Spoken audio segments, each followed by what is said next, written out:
Hier matin, nous étions à l'Assemblée nationale pour un événement très spécial. Le député guadeloupéen Christian Baptiste y présentait sa demande de commission d'enquête sur l'inceste parental. Un sujet où la parole se libère enfin, mais où elle demande à être entendue. Alors c'est pour faire un point sur une année de travail parlementaire, où j'ai rencontré des associations qui m'ont interpellé, on a fait des colloques, on a fait des réunions, on a aussi auditionné un grand nombre d'associations et finalement nous avons une PPL qui a été déposée, un projet de proposition de loi intégrale. Nous avons ma PPR 1977 qui a été aussi déposée. Il était important pour moi aujourd'hui de faire le point. Nous avons reçu des parents. Il y en a qui ont pu venir pour témoigner. Et nous avons surtout eu des témoignages de jeunes enfants qui étaient enfants, qui sont devenus adultes et qui s'expriment. C'est ça aussi ce qui est important.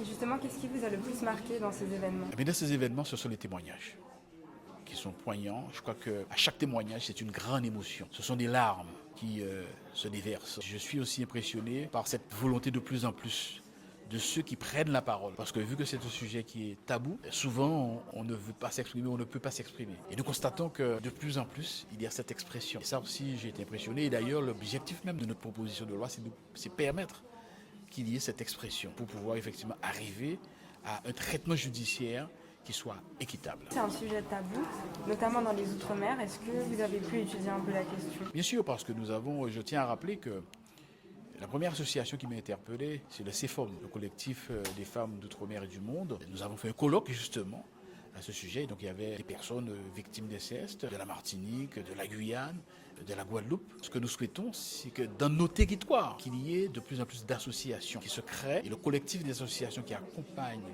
cette proposition de loi intégrale sera là aussi pour accompagner celles et ceux qui veulent mener des actions, qui veulent monter une association et pour intégrer ce collectif et nous donner des éléments. Dans ma commission d'enquête, j'espère qu'elle sera retenue avec 15 membres. Je ferai en sorte que la présidente puisse nous donner les moyens pour aller dans nos outre-mer, pour que nous puissions aller confronter et expertiser avec ceux qui sont sur le terrain et qui sont victimes de ce phénomène. Pour finir, est-ce que vous pouvez nous rappeler les dates importantes à retenir ? Premièrement, le 16 décembre, nous aurons la conférence des présidents pour pouvoir décider de programmer cette proposition de résolution 1977. Et ensuite, il faudra que cette PPR puisse être inscrite dans la semaine du 19 janvier, dans la semaine transpartisane. Et évidemment, il faut qu'elle soit votée par l'Assemblée nationale. C'est une proposition qui est transpartisane avec 140 députés qui ont déjà signé. Et nous aurons donc 6 mois pour pouvoir mener cette commission d'enquête.